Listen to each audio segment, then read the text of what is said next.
Um, want to remind everyone to go download, rate, and subscribe to the 415ers podcast. 5 stars are appreciated. Evan Giddings and Marc Grandy with you as always. You can find our social at 415ers coming at you 3 times a week. Okay, it sounds weird, but we've gotten to this portion in the episode without really having referenced I mean, arguably one of the most dominant parts of this game, and that was the defense. The 49ers were simply put great again. Its second half, they did not allow a single point to the Arizona Cardinals. I mean, they didn't allow a point really throughout the last basically 3 quarters of that game. This was a defense that allowed 10 points on the first 5 drives, 186 yards. It looked like the Cardinals were kind of moving the ball pretty easily down the field with Colt McCoy at quarterback. I think a lot of it had to do with how good DeAndre Hopkins was on the outside for the Cardinals.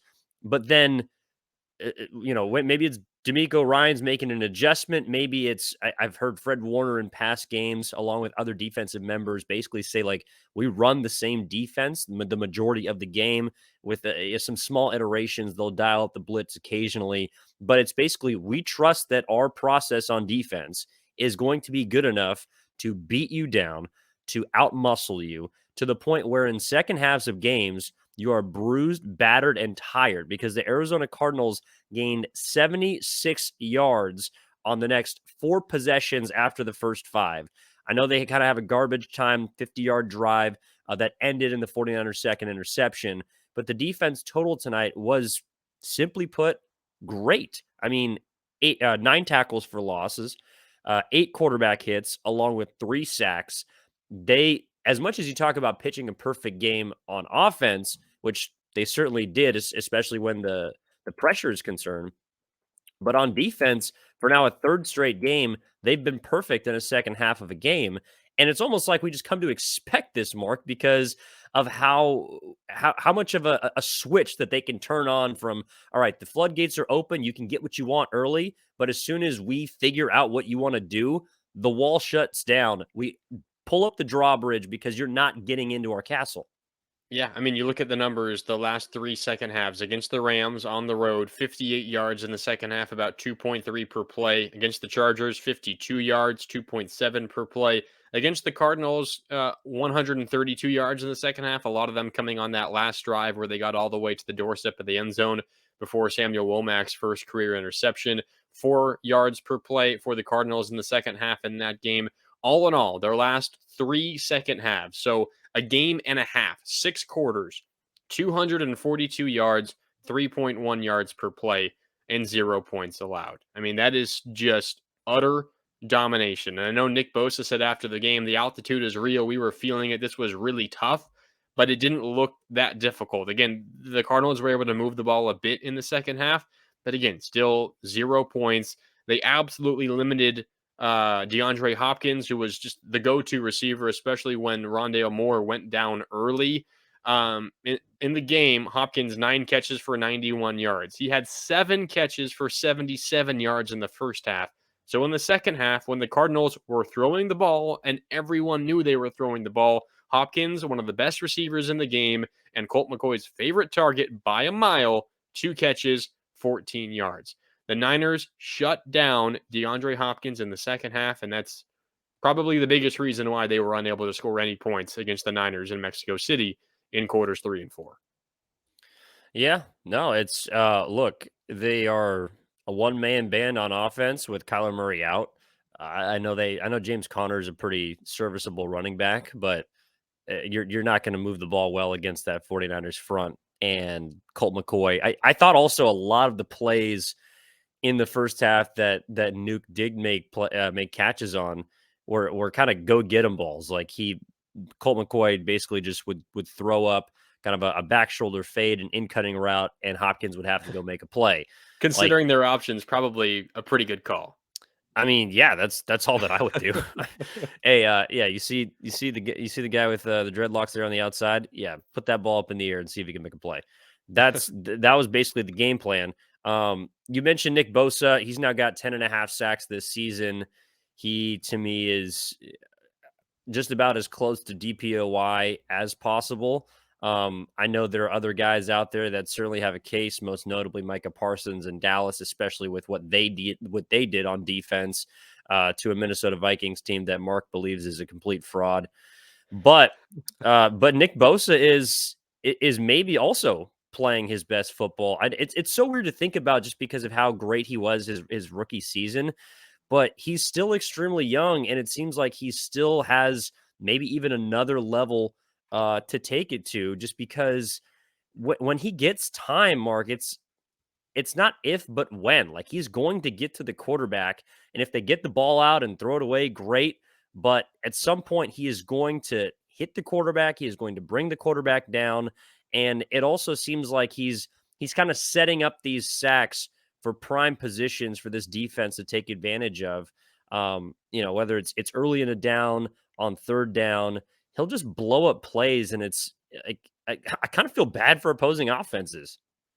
Yeah, I mean he's phenomenal. He's the first 49er in a decade to have back-to-back double-digit sack seasons. Alden Smith did it in 2011 and 2012. Before that, Chris Dolman, Charles Haley, and going back to earlier in the 80s, Dwayne Board. So Nick Bosa, only the fifth 49er to have double-digit sack seasons in consecutive years. You mentioned the Minnesota Vikings. I have to just get this out. You mentioned I think they're a fraud. I was talking about it really all game yesterday. After this 49ers performance, after what we saw from the Vikings, I am ready to say, mark this down. Maybe it'll prove me to be an idiot in a number of weeks. The San Francisco 49ers will end up as the number 2 seed in the NFC. The Minnesota Vikings are fraudulent. They're now 8-2. I get it. They're 2 games ahead of the 49ers. Still a lot of ground to make up. They have a negative point differential, believe it or not. That entire NFC North has a negative point differential. That division is absolutely disgustingly bad. The second best team is the Detroit Lions. So that's all you need to say about that division right now. Minnesota at 8-2, they've won so many close games. They're probably closer to a 500 team than they are an 8-2 team. They're still quality. They're still the best team in that division. It's probably not all that close, but it's an extremely weak division. They don't have a terribly tough schedule coming up. They play the Patriots and the Jets and the Lions and the Colts and the Giants and the Packers and the Bears to wrap things up. But I'm telling you, the 49ers, they are far and away better than the Vikings team, and they will finish as the number 2 seed in the NFC ahead of the Minnesota Vikings, and they will get to host multiple playoff games when that time does come. Well, that is certainly I don't know if it's necessarily a hot take. I mean, if Minnesota falls off a cliff, I could see that happening. The 49ers right now are technically in third place in the NFC, just because, I mean, Tampa right now, 5-5. Philly's got the top spot, so that puts Dallas and New York, who have better records than the Niners, in the wild card positions. So they're 2 games back, but they are similar in their sort of their victories this season. Both have taken advantage. I know you talked about the NFC North being disgusting. The NFC West is still got a big question mark surrounding it. I know that Seattle is the second team there that is 6-4, and so that automatically, just like by process of elimination, makes it a better division than the North. But from what we saw last night with the Cardinals, who are pretty putrid, along with the Los Angeles Rams, who might as well just throw up the white flag and go home for the season. This is also not a great division that the 49ers are now 4-0 in. So they have taken advantage of how bad the division has been this year. Their one win against Seattle looks good, although I believe it was a different Seahawks team. Meanwhile, the Vikings, 3-0 in their division, 6-2 in conference. The Niners are also good against NFC teams, 5-2 in conference. So I guess 1-2 outside of the division. There's still some questions there.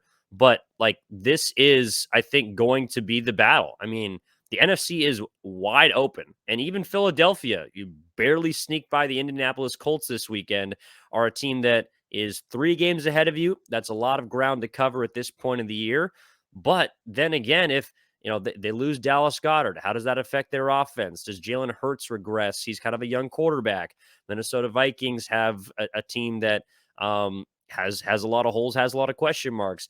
To me, the 49ers project to be kind of the safest team, I think, right now, just because of how they are trending. And they've already they've gone through kind of I don't want to say that the midseason woes, but a lot of times we see teams have to overcome injuries, have to overcome, kind of sputtering downturns. Like the Niners, in a way, got that out of the way at the beginning of the season. Obviously, losing their starting quarterback, which might have been addition by subtraction, but you also get, Trent Williams, who goes down, then comes back. You're going to get Armstead back. You're going to get Javon Kinlaw back, hopefully at some point.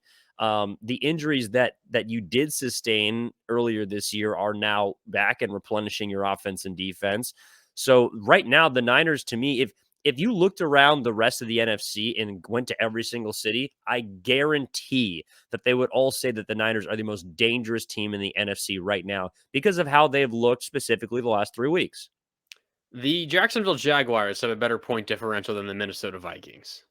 The Jacksonville I know point differential isn't anything, and I'm cherry picking here, but still, that is crazy. Jaguars are 3-7, and they have a positive point differential.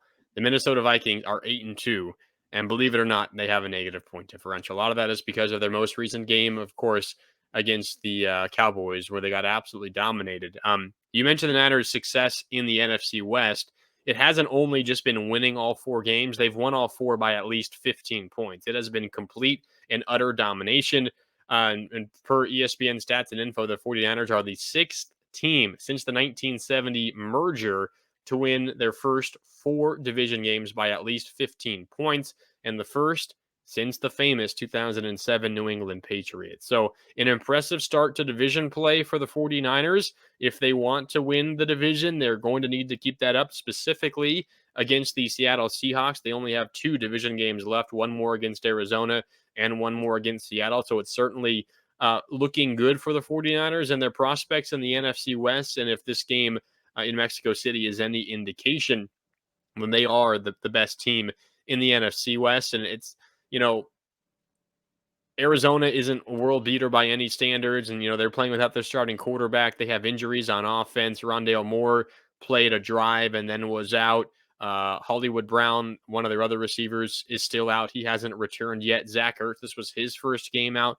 A lot of injuries there, so this also wasn't the full Arizona Cardinals. But as you're talking about, everyone at home watching this Monday night game, you can kind of feel the thought around the NFC in general is like, oh man, we do not want to play the 49ers in the playoffs, considering what they just did in that Monday night game against Arizona. They look really, really impressive. And whether or not my take comes true, the Niners are the 2 seed or the 3 seed or anywhere else, I don't think anyone home or away is going to want to play this 49er team, because we saw what they're capable of at near their best last night in Mexico City. And it is very, very impressive. I mean, I think at this point, if you were to handicap all potential playoff matchups, maybe the only team that's favored over the 49ers is Philadelphia. And a big part of that is probably because it would be in Philadelphia. I think everywhere else, against anyone else, the 49ers are the favorites. And maybe that's a conversation for a later episode. But I think that's how the rest of the league feels about San Francisco right now. Yeah, no, I'm with you, and we can definitely dive into that on Wednesday. So make sure to look out for the 415ers podcast coming at you 24 hours from now, as well as the one right here. You can download, rate, and subscribe to the podcast. We appreciate it as always, as that is all the time that we have. Thank you very much, Mark. Appreciate, of course, the 49ers just kicking the Cardinals' ass, so we can come on here and talk all about that the 38-10 matchup and the win for the 49ers that puts them in first place, in third place in the NFC. Mark, appreciate you, good sir, and we'll talk to you next time. Sounds good. Looking forward to it, Evan. All right, guys. See ya.